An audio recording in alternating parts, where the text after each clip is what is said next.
8ನೇ ತರಗತಿ ಗಣಿತ ಅಧ್ಯಾಯ 3 ಸಂಖ್ಯೆಗಳ ಕತೆ. ಇವತ್ತಿನ ವಿಡಿಯೋದಲ್ಲಿ ನಾವು ಈಜಿಪ್ಷಿಯನ್ ಅಂಕಿಗಳನ್ನು ಯಾವ ರೀತಿಯಲ್ಲಿ ಗುಣಿಸಬಹುದು ಅಂತ ಹೇಳಿ ಕಲಿಯೋಣ. ಇಲ್ಲಿ ಕೆಲವು ಸಂಖ್ಯೆಗಳನ್ನು ಚಿಹ್ನೆಗಳನ್ನು ಕೊಟ್ಟಿದ್ದಾರೆ. ಅದು ಈಜಿಪ್ಷಿಯನ್ ಸಂಖ್ಯಾ ಪದ್ಧತಿಯಲ್ಲಿದೆ. ನಾವು ಇದನ್ನ ಗುಣಿಸಬೇಕು. ಸೊ ಇಲ್ಲಿ ನೀವು ನೋಡ್ಬೋದು, ಮೊದಲನೇ ಕ್ವಶನ್ ಅಲ್ಲಿ ಕೊಟ್ಟಿರುವಂತಹ ಸಂಖ್ಯೆ. ಮೊದಲನೇ ಕ್ವಶನ್ ಅಲ್ಲಿ ನಮಗೆ ಈ ರೀತಿ ಸಂಖ್ಯೆಯನ್ನ ಕೊಟ್ಟಿದ್ದಾರೆ. ಇದು ಹೆಗ್ಗುರುತು ಸಂಖ್ಯೆ. ಈ ಹೆಗ್ಗುರುತು ಸಂಖ್ಯೆಯು ಯಾವುದನ್ನ ಪ್ರತಿನಿಧಿಸುತ್ತದೆ? ಇದರ ಉತ್ತರವನ್ನ ನಾನಿಲ್ಲಿ ಬರೀತಾ ಇದ್ದೇನೆ. ಸೊ ಇಲ್ಲಿ ಇರುವಂತ ಈ ಸಂಖ್ಯೆಯು 10 ಪ್ರತಿನಿಧಿಸುತ್ತದೆ. ಸೊ ಹಾಗಾಗಿ 10 ಅಂತ ಬರೀತಾ ಇದ್ದೇನೆ. ಆಮೇಲೆ ಗುಣಿಸು, ಪುನಃ ಅದೇ ಚಿಹ್ನೆ ಇದೆ. ಅದೇ ಚಿಹ್ನೆ ಅಂದ್ರೆ 10.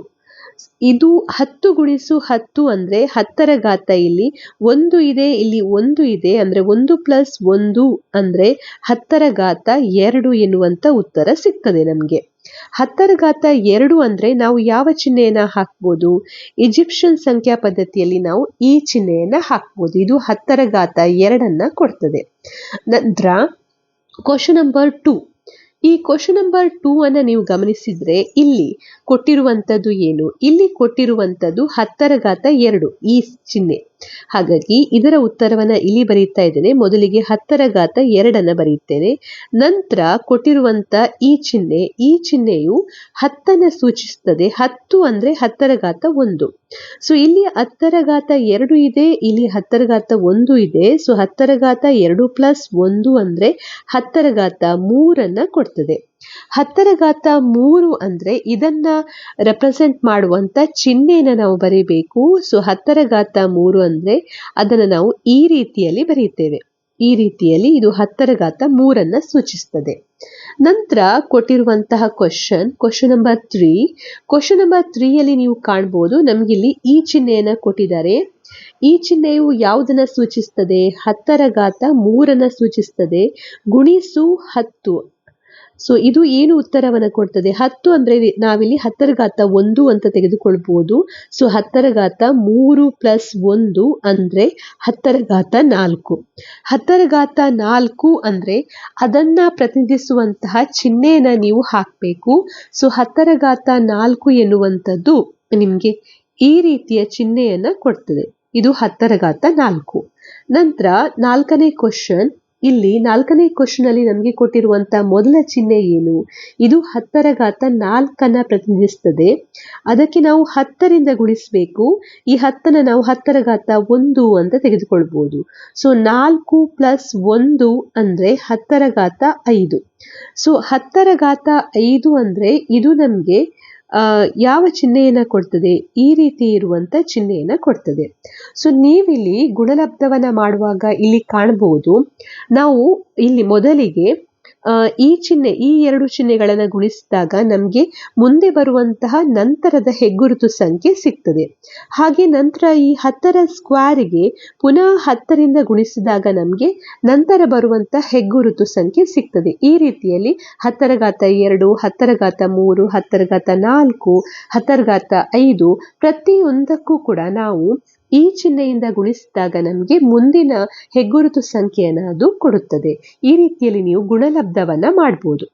ನಂತರ 2ನೇ ಕ್ವಶನ್ ಇಲ್ಲಿ ಕೊಟ್ಟಿದ್ದಾರೆ, ಯಾವುದೇ ಹೆಗ್ಗುರುತು ಸಂಖ್ಯೆಯನ್ನು 10ರ ಘಾತ 2 ರಿಂದ ಗುಣಿಸಿದಾಗ ಏನು ಸಿಗುತ್ತದೆ? ಈ ಕೆಳಗಿನ ಉತ್ಪನ್ನಗಳನ್ನ ಹುಡುಕಿ ಅಂತೇಳಿ. ಈಗ ಮೇಲೆ ಇರುವಂತ ಕ್ವಶನ್ಗಳಿಗೆ ನಾವು 10ರಿಂದ ಗುಣಿಸಿದ್ದೆವು, ಅಂದ್ರೆ ಈ ಚಿಹ್ನೆಯಿಂದ ಗುಣಿಸಿದ್ದೇವೆ. ಈಗ ನಾವು 10ರ ಘಾತ 2 ಅಂದ್ರೆ ಈ ಚಿಹ್ನೆಯಿಂದ ಗುಣಿಸಬೇಕು. ಗುಣಿಸಿದಾಗ ನಮ್ಗೆ ಯಾವ ಉತ್ತರ ಬರ್ತದೆ ಇಲ್ಲಿ ಅಂತ ಹೇಳಿ ನಾವಿಲ್ಲಿ ನೋಡುವ. ಸೊ ಮೊದಲಿಗೆ ಇಲ್ಲಿ ಕೊಟ್ಟಿರುವಂತಹದ್ದು ಮೊದಲ ಕ್ವಶನ್ ಈ ರೀತಿಯಲ್ಲಿ ಕೊಟ್ಟಿದ್ದಾರೆ. ಈ ಕ್ವಶನ್ ಅನ್ನ ಮೊದಲಿಗೆ ಸಾಲ್ವ್ ಮಾಡ್ತಾ ಹೋಗುವ.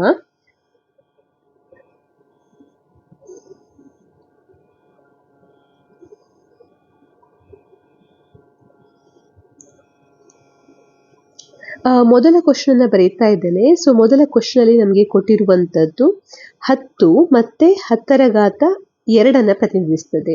ಸೊ ಇದನ್ನು ಸಾಲ್ವ್ ಮಾಡಿದಾಗ ನಮಗಿಲ್ಲಿ ಸಿಗ್ತಾ ಇದೆ, ಇದು 10 ಪ್ರತಿನಿಧಿಸ್ತದೆ. ಅಂದರೆ 10⁻1 ಅಂತ ನಾವು ತೆಗೆದುಕೊಳ್ಬೋದು. ಆಮೇಲೆ ಈ ಸಂಖ್ಯೆಯು 2ನೇ ಚಿಹ್ನೆಯು 10⁻2 ಪ್ರತಿನಿಧಿಸ್ತದೆ. ಸೊ ಇದನ್ನು ನಾವು 10⁻1 + 2 ಅಂದರೆ ಉತ್ತರವಾಗಿ 10⁻3 ಅಂತ ಬರೀಬೋದು. 10⁻3 ಅಂದರೆ ನಾವು ಅದನ್ನು ಈ ರೀತಿಯಲ್ಲಿ ಬರೆಯುತ್ತೇವೆ. ನಮಗೆ ಇಲ್ಲಿ ಈ ಚಿಹ್ನೆಯು ಉತ್ತರದಲ್ಲಿ ಸಿಗುತ್ತದೆ. ನಂತರ ಎರಡನೇ ಕ್ವಶನ್ ಅಲ್ಲಿ ನಮಗೆ ಕೊಟ್ಟಿರುವಂತ ಚಿಹ್ನೆ ಏನು? ಎರಡನೇ ಕ್ವಶನ್ ಅಲ್ಲಿ ನಮಗೆ 10ರ ಸ್ಕ್ವೇರ್ ಅನ್ನು ಕೊಟ್ಟಿದ್ದಾರೆ, ಈ ಚಿಹ್ನೆಯನ್ನು ಕೊಟ್ಟಿದ್ದಾರೆ. ಸೊ ಇಲ್ಲಿ ಈ ಚಿಹ್ನೆಯು 10ರ ಸ್ಕ್ವೇರ್ ಅನ್ನು ಪ್ರತಿನಿಧಿಸುತ್ತದೆ. 10ರ ಸ್ಕ್ವೇರ್ ಇಂಟು 10ರ ಸ್ಕ್ವೇರ್ ಅಂದ್ರೆ ಇಲ್ಲಿ 10⁻2 + 2. ಸೊ ಇದು ನಮಗೆ 10⁻4 ಕೊಡ್ತದೆ.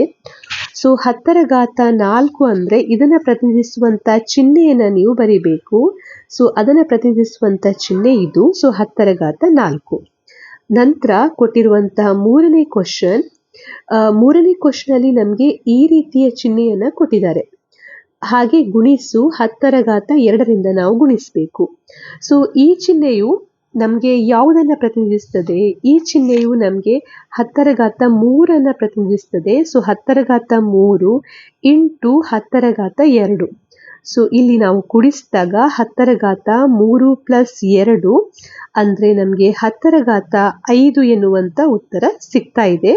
10⁻5 ಅಂದ್ರೆ ನಾವಿಲ್ಲಿ ಈ ಚಿಹ್ನೆನ ಬರಿಬೇಕು. ಇದು 10⁻5 ಕೊಡುತ್ತದೆ.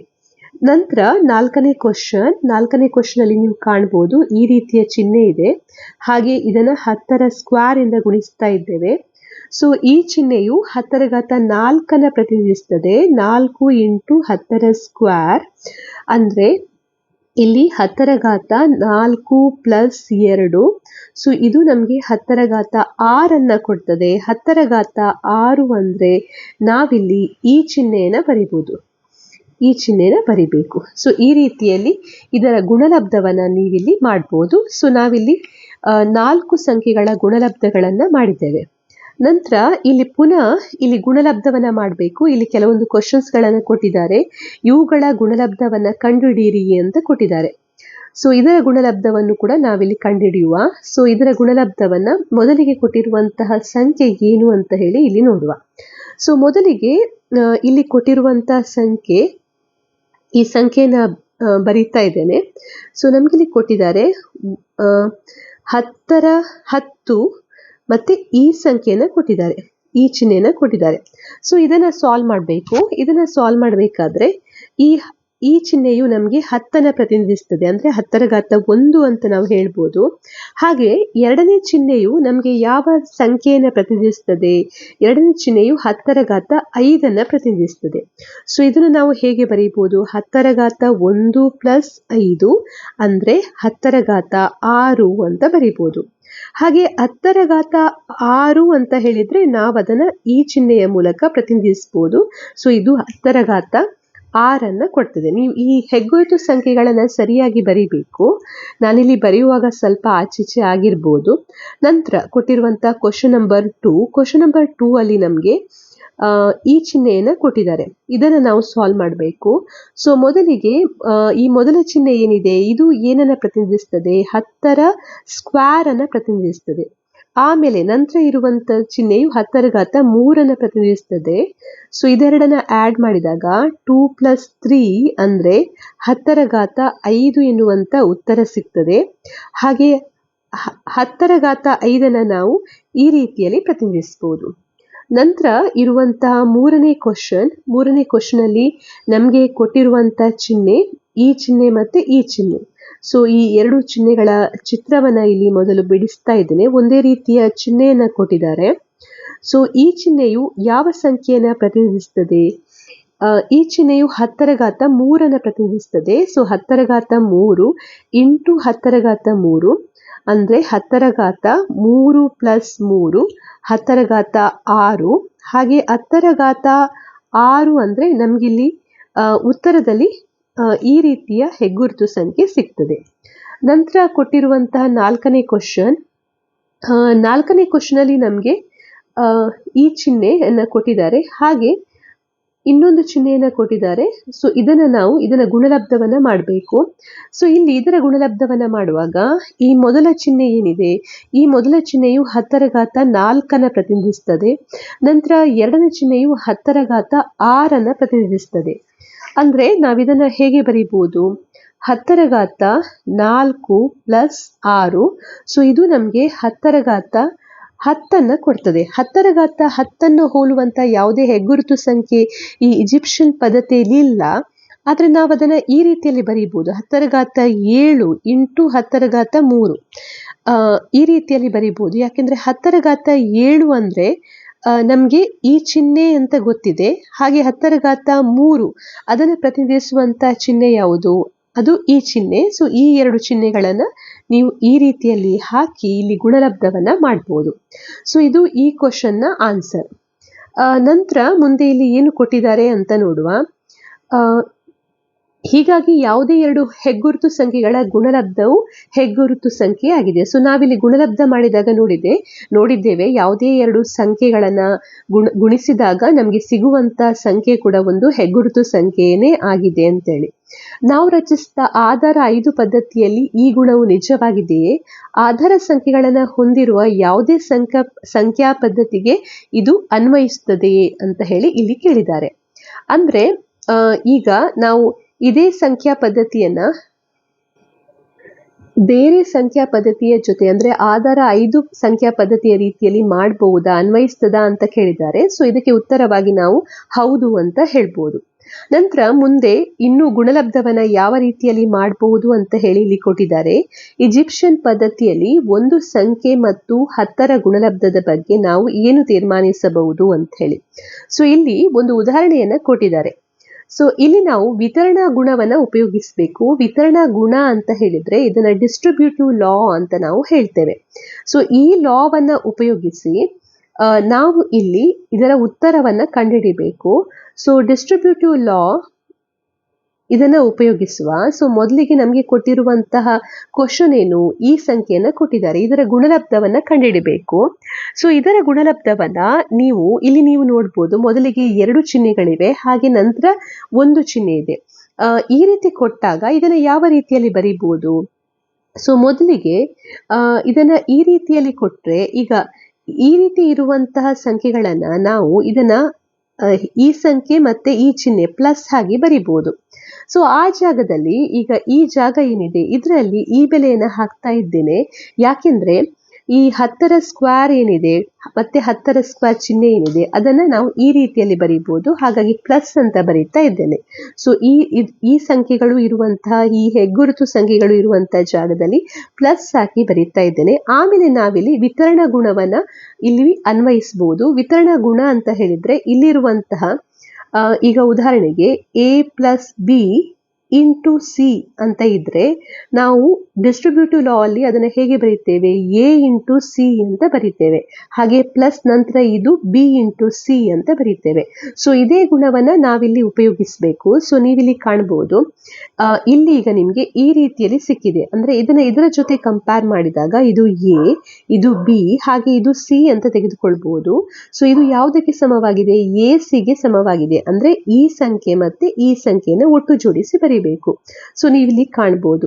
ಸೊ ಈ ಸಂಖ್ಯೆ ಗುಣಿಸು ಈ ಹೆಗ್ಗುರುತು ಸಂಖ್ಯೆ ಪ್ಲಸ್ BC ಅಂದ್ರೆ ಈ ಎರಡು ಸಂಖ್ಯೆಗಳನ್ನ ಒಟ್ಟು ಜೋಡಿಸಿ ಬರೀಬೇಕು. ಸೊ ಇದನ್ನ ರೆಪ್ರೆಸೆಂಟ್ ಮಾಡುವಂತ ಸಿಂಬಲ್ ಯಾವುದು? ಸೊ ಇದು 10⁻³ ಪ್ರತಿನಿಧಿಸ್ತದೆ. ಅಂದ್ರೆ ಈ ಸಿಂಬಲ್ ಅನ್ನ ಉಪಯೋಗಿಸಬೇಕು. ಅದೇ ರೀತಿ ನಂತರ ಇಲ್ಲಿ ಬರುವಂತ ಈ ಸಿಂಬಲ್ ಏನಿದೆ ಇದು ಕೂಡ 10⁻³ ಪ್ರತಿನಿಧಿಸುತ್ತದೆ. ಹಾಗಾಗಿ ನಮ್ಗೆ ಇಲ್ಲಿ ಕೊನೆಗೆ ಉತ್ತರವಾಗಿ ನೀವಿಲ್ಲಿ ಕಾಣಬಹುದು, ನಮ್ಗೆ ಉತ್ತರವಾಗಿ ಈ ರೀತಿಯ ಆನ್ಸರ್ ಸಿಗ್ತದೆ. ಸೊ ಈ ರೀತಿಯಲ್ಲಿ ನೀವು ಗುಣಾಕಾರವನ್ನ ಮಾಡಬಹುದು. ಇಲ್ಲಿ ನಾವು ವಿತರಣಾ ಗುಣವನ್ನ ಉಪಯೋಗಿಸ್ತಾ. ಸೊ ಇಲ್ಲಿ ಈಗ ಉತ್ತರ ಯಾವ ರೀತಿಯಲ್ಲಿ ಬರ್ತಾ ಇದೆ ಅಂತ ಹೇಳಿ ನಾವು ನೋಡುವ. ಸೊ ಇಲ್ಲಿ ಕೊಟ್ಟಿರುವಂತ ಚಿಹ್ನೆ ಏನು? ಈ ಚಿಹ್ನೆಯು 10⁻² ಪ್ರತಿನಿಧಿಸುತ್ತದೆ. ಹಾಗೆ ಈ ಚಿಹ್ನೆಯು 10ನ ಪ್ರತಿನಿಧಿಸುತ್ತದೆ, ಅಂದ್ರೆ 10⁻1. ಆಮೇಲೆ ಇಲ್ಲಿ ಪುನಃ ಪ್ಲಸ್ ಇದೆ, ಇದು 10⁻² ಪ್ರತಿನಿಧಿಸುತ್ತದೆ.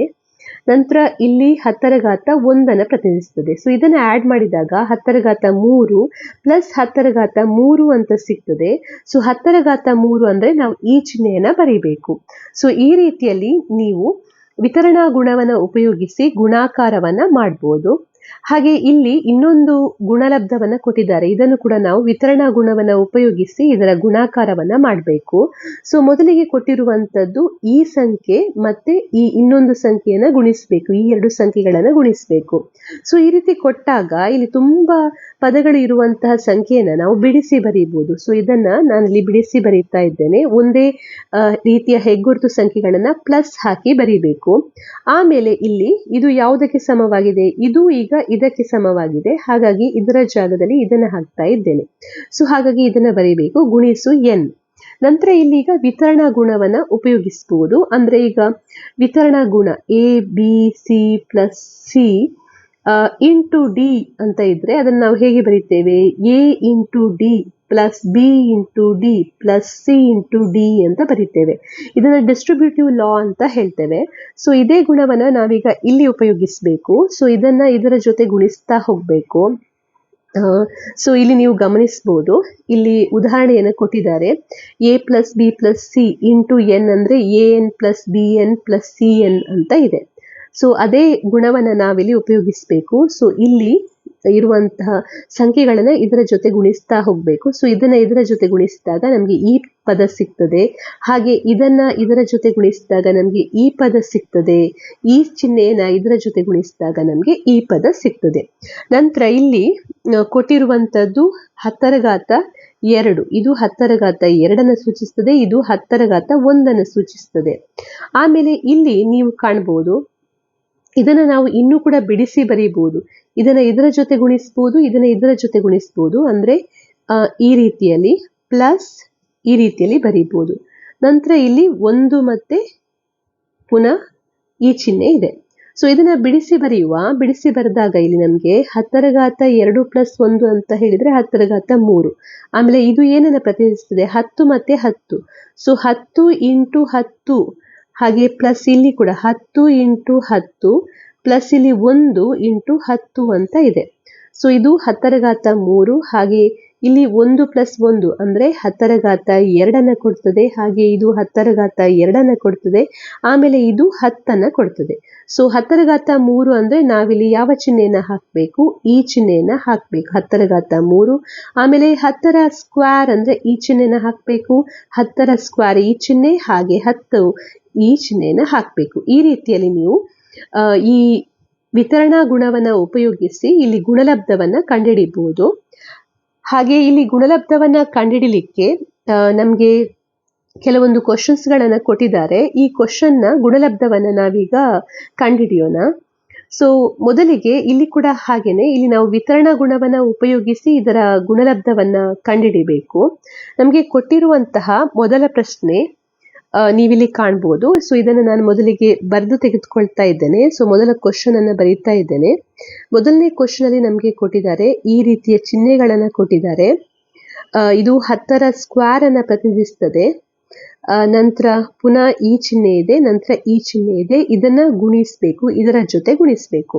ಸೊ ಇಲ್ಲಿ ನಾವು ವಿತರಣಾ ಗುಣವನ್ನ ಉಪಯೋಗಿಸಬೇಕು. ಅಂದ್ರೆ ಇಲ್ಲಿರುವಂತ ಈ ಪದ ಏನಿದೆ ಇದನ್ನ ನಾವು ಬಿಡಿಸಿ ಬರೀಬೇಕು. ಸೊ ಇಲ್ಲಿ ಇರುವಂತ ಒಂದೇ ರೀತಿಯ ಸಂಖ್ಯೆಗಳನ್ನ ಒಟ್ಟಾಗಿ ಬರೀಬೇಕು. ಸೊ ವಿತರಣಾ ಗುಣವನ್ನ ಉಪಯೋಗಿಸಿದಾಗ ಮೊದಲಿಗೆ ಇದನ್ನ ಬಿಡಿಸಿ ಬರೆಯುವ. ಸೊ ಇದನ್ನ ಬಿಡಿಸಿ ಬರೀತಾ ಇದ್ದೀನಿ. ಇದು ಒಂದು ಪದ, ಹಾಗೆ ನಂತರ ಇದು ಇನ್ನೊಂದು ಪದ, ಹಾಗೆ ನಂತರ ಇಲ್ಲಿ ಇದು ಇನ್ನೊಂದು ಪದ. ಇದು ಗುಣಿಸು n ಅಂತ ನಾವು ಹೇಳ್ಬೋದು. ನಂತರ ಇಲ್ಲಿರುವಂತ ಪ್ರತಿಯೊಂದು ಪದವನ್ನ n ಜೊತೆ ಗುಣಿಸಬೇಕು. ಸೊ ಮೊದಲ ಪದವನ್ನ n ಜೊತೆ ಗುಣಿಸ್ತಾ ಇದ್ದೇನೆ.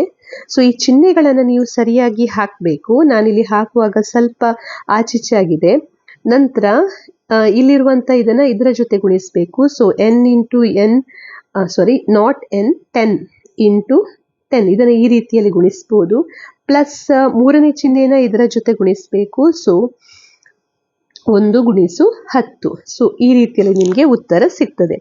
ಆಮೇಲೆ ಇಷ್ಟು ಸಿಕ್ಕಿದ ಮೇಲೆ ನೀವು ಇಲ್ಲಿ ಗುಣಿಸಿದ ನಂತರ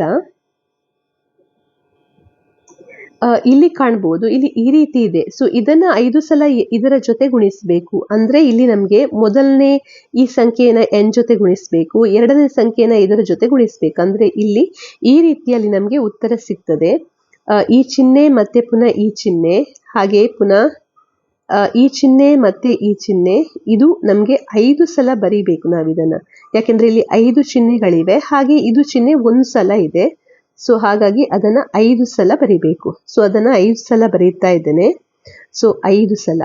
ನೆಕ್ಸ್ಟ್ ಇಲ್ಲಿ ಎರಡನೇ ಪದವನ್ನ ತೆಗೆದುಕೊಂಡ್ರೆ ಇದನ್ನ ನಾವು 2 ಸಲ ಬರೀಬಹುದು. ಸೊ ಇದನ್ನ 2 ಸಲ ಬರೀತಾ ಇದ್ದೇನೆ. ಸೊ ಇಲ್ಲಿ ಇರುವಂತ ಪದ, ಈ ಪದವನ್ನ ಇದರ ಜೊತೆ ಗುಣಿಸಬೇಕು, ಪ್ಲಸ್ 10 ಮತ್ತೆ 10. ನಂತರ ಇಲ್ಲಿ ಇರುವಂತ ಈ ಒಂದನ್ನ ಇದರ ಜೊತೆ ಗುಣಿಸಬೇಕು, ನೆಕ್ಸ್ಟ್ ಪುನಃ ಇನ್ನೊಂದನ್ನ ಇದರ ಜೊತೆ ಗುಣಿಸಬೇಕು. So plus plus.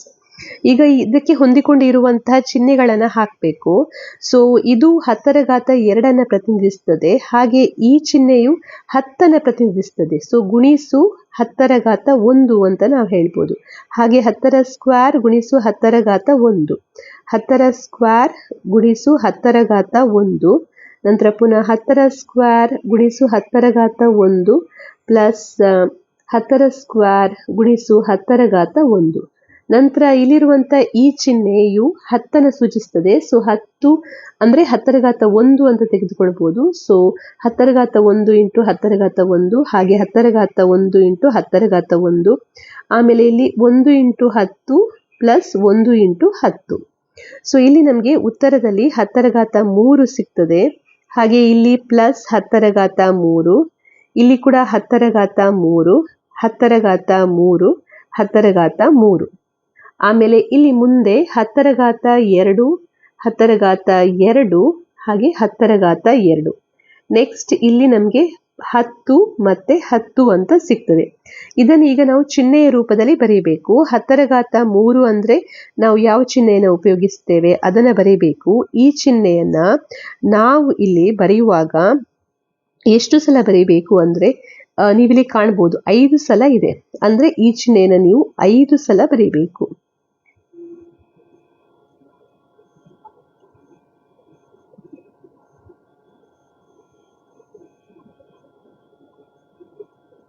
ನಂತರ ಇದರ ನಂತರ ಬರುವಂತ ಚಿಹ್ನೆ ಏನಿದೆ 10⁻2. ಸೊ 10⁻2 ಅಂದ್ರೆ ಈ ಚಿಹ್ನೆ, ಇದನ್ನ ನಾವು 3 ಸಲ ಬರಿಬೇಕು. ನೀವು ಇಲ್ಲಿ ಕಾಣ್ಬೋದು. ಸಾರಿ, ಇಲ್ಲಿ ಎಷ್ಟು ಸಲ ಇದೆ? 2 ಸಲ. 3 ಸಲ ಅಲ್ಲ, 2 ಸಲ ಇದೆ. 10⁻2, 10⁻2. ಸೊ ಈ ಚಿಹ್ನೆಯನ್ನ ನಾವು 2 ಸಲ ಬರಿಬೇಕು. ಸೊ ಇಲ್ಲಿ ತಪ್ಪಾಗಿದೆ, ಇದನ್ನು ನೀವು ನೋಟ್ ಮಾಡಿ. ಸೊ 10⁻2 ಕೇವಲ 2 ಸಲ ಬರೀಬೇಕು. ಅದರ ನಂತರ ಇರುವಂತದ್ದು 10 ಮತ್ತೆ 10. ಸೊ 10 ಮತ್ತೆ 10 ಅಂತ ಹೇಳಿದ್ರೆ ನಾವು ಇಲ್ಲಿ ನೆಕ್ಸ್ಟ್ ಬರೀಬೇಕಾಗಿರುವಂತದ್ದು ಈ ಚಿಹ್ನೆ. ಸೊ ಈ ಚಿಹ್ನೆಯನ್ನ ನೀವಿಲ್ಲಿ ಬರೀಬೇಕು. ಸೊ ಇದು ನಮ್ಗೆ ಸಿಗುವಂತ ಉತ್ತರ. ನೆಕ್ಸ್ಟ್ ನಾವು ಎರಡನೇ ಪ್ರಶ್ನೆಯ ಉತ್ತರವನ್ನ ಕಂಡುಹಿಡಿಯೋಣ. ಸೊ ಎರಡನೇ ಪ್ರಶ್ನೆಯಲ್ಲಿ ನಮ್ಗೆ ಕೊಟ್ಟಿರುವಂತಹ ಚಿಹ್ನೆ ಏನಿದೆ ಅದನ್ನ ಮೊದಲಿಗೆ ಬರೀತಾ ಇದ್ದೇನೆ. ನಮ್ಗೆ ಈ ಚಿಹ್ನೆಯನ್ನ ಕೊಟ್ಟಿದ್ದಾರೆ. ಇಲ್ಲಿ ಕೂಡ ನಾವು ವಿತರಣಾ ಗುಣವನ್ನ ಉಪಯೋಗಿಸಬೇಕು.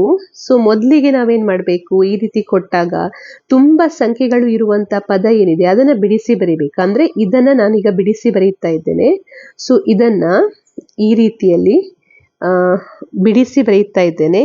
ಪ್ಲಸ್ n, ನಂತರ ಗುಣಿಸು n. ಈಗ ನಾವು ವಿತರಣಾ ಗುಣವನ್ನ ಇದಕ್ಕೆ ಅಳವಡಿಸಬಹುದು. ಸೊ ವಿತರಣಾ ಗುಣವನ್ನ ಅಳವಡಿಸಿದ್ರೆ ಇದನ್ನ ಇದರ ಜೊತೆ ಗುಣಿಸಬೇಕು, ಹಾಗೆ ಇದನ್ನ ಇದರ ಜೊತೆ ಗುಣಿಸಬೇಕು. ಸೊ ನಮ್ಗಿಲ್ಲಿ ಸಿಗ್ತಾ ಇದೆ ಈ ಚಿಹ್ನೆ ಗುಣಿಸು ಮತ್ತೆ ಈ ಚಿಹ್ನೆ ಪ್ಲಸ್ ನಂತರ ಈ ಚಿಹ್ನೆ ಮತ್ತೆ ಪುನಃ ಈ ಚಿಹ್ನೆ. ಸೊ ಇದು ಯಾವುದನ್ನ ಪ್ರತಿನಿಧಿಸ್ತದೆ? ಈ ಚಿಹ್ನೆಯು 10⁻3, ಹಾಗೆ ಈ ಚಿಹ್ನೆಯು 10 ಅಂದ್ರೆ 10⁻1, ಹಾಗೆ ಇದು 10 ಪ್ರತಿನಿಧಿಸ್ತದೆ, ಇದು 10 ಪ್ರತಿನಿಧಿಸ್ತದೆ. ಅಂದ್ರೆ ನಾವು 10⁻1 ಅಂತ ತೆಗೆದುಕೊಳ್ಬಹುದು. ಸೊ ಇದು 3 + 1 ಅಂದ್ರೆ 10⁻4, ಹಾಗೆ ಇಲ್ಲಿ 10⁻2 ಅಂತ ನಮ್ಗೆ ಸಿಗ್ತದೆ. ಸೊ 10⁻4 ಅಂತ ಹೇಳಿದ್ರೆ ನಾವು ಯಾವ ಚಿಹ್ನೆಯನ್ನ ಬರಿಬೇಕು? ನಾವು ಈ ಚಿಹ್ನೆಯನ್ನ ಬರಿಬೇಕು. ಇದು 10⁻4 ಪ್ರತಿನಿಧಿಸ್ತದೆ. ನಂತರ 10⁻2 ಅಂದ್ರೆ ನಾವು ಈ ಚಿಹ್ನೆಯನ್ನ ಬರಿಬೇಕು. ಸೊ ಈ ರೀತಿಯಲ್ಲಿ ನೀವು ಇದರ ಗುಣಲಬ್ಧವನ್ನ ಕಂಡುಹಿಡಿಯಬಹುದು. ಸೊ ಇದು ಎರಡನೇ ಕ್ವಶನ್ನ ಉತ್ತರ. ಹಾಗೆ ಇಲ್ಲಿ ಒಂದು ಸಂಖ್ಯೆಯನ್ನು 10ರಿಂದ ಗುಣಿಸಲು ಸರಳ ನಿಯಮ ಯಾವುದು? ಎರಡು ಸಂಖ್ಯೆಗಳನ್ನು ಗುಣಿಸುವ ಪ್ರಕ್ರಿಯೆಯು ಹೆಗ್ಗುರುತು ಸಂಖ್ಯೆಗಳ ಗುಣಾಕಾರವನ್ನ ಒಳಗೊಂಡಿರುತ್ತದೆ. ಸೊ ನೀವಿಲ್ಲಿ ಕಾಣಬಹುದು, ಇದನ್ನ ಪ್ರತಿಯೊಂದು ಸಂಖ್ಯೆಯ ಜೊತೆ ನಾವು ಗುಣಿಸ್ತಾ ಹೋದಾಗೆ ನಮಗೆ ಮುಂದೆ ಬರುವಂತಹ ಕೆಲವೊಂದು ಸಂಖ್ಯೆಗಳು ಹೆಗ್ಗುರುತು ಸಂಖ್ಯೆಗಳು ಸಿಗುತ್ತಾ ಹೋಗ್ತದೆ. ಈ ರೀತಿಯಲ್ಲಿ ನಾವಿಲ್ಲಿ ಈಜಿಪ್ಷಿಯನ್ ಪದ್ಧತಿಯ ಬಗ್ಗೆ ನೋಡಿದ್ದೇವೆ. ಹಾಗೆ ಈ ಈಜಿಪ್ಷಿಯನ್ ಪದ್ಧತಿಯಲ್ಲಿ ನಾವು ಮೂಲ ಕ್ರಿಯೆಗಳನ್ನ ಮಾಡಬಹುದು. ನೀವಿಲ್ಲಿ ಸಂಖ್ಯಾ ಪ್ರಾತಿನಿಧ್ಯದಲ್ಲಿ ಮಾತ್ರವಲ್ಲದೆ ಅಂಕಗಣಿತ ಮೂಲ ಕ್ರಿಯೆಗಳನ್ನು ಕೂಡ ಇದರಲ್ಲಿ ನಾವು ಮಾಡಬಹುದು ಸುಲಭವಾಗಿ. ರೋಮನ್ ಸಂಖ್ಯಾ ಪದ್ಧತಿಯನ್ನು ನೀವು ತೆಗೆದುಕೊಂಡ್ರೆ ಅದರಲ್ಲಿ ಗುಣಾಕಾರದ ಪ್ರಕ್ರಿಯೆಯನ್ನ ಮಾಡಲಿಕ್ಕೆ ಕಷ್ಟಕರ. ಆದ್ರೆ ಇದರಲ್ಲಿ ಈಜಿಪ್ಷಿಯನ್ ಸಂಖ್ಯಾ ಪದ್ಧತಿಯಲ್ಲಿ ನೀವು ಅಂಕಗಣಿತ ಮೂಲ ಕ್ರಿಯೆಗಳನ್ನ ಸುಲಭವಾಗಿ ಮಾಡಬಹುದು.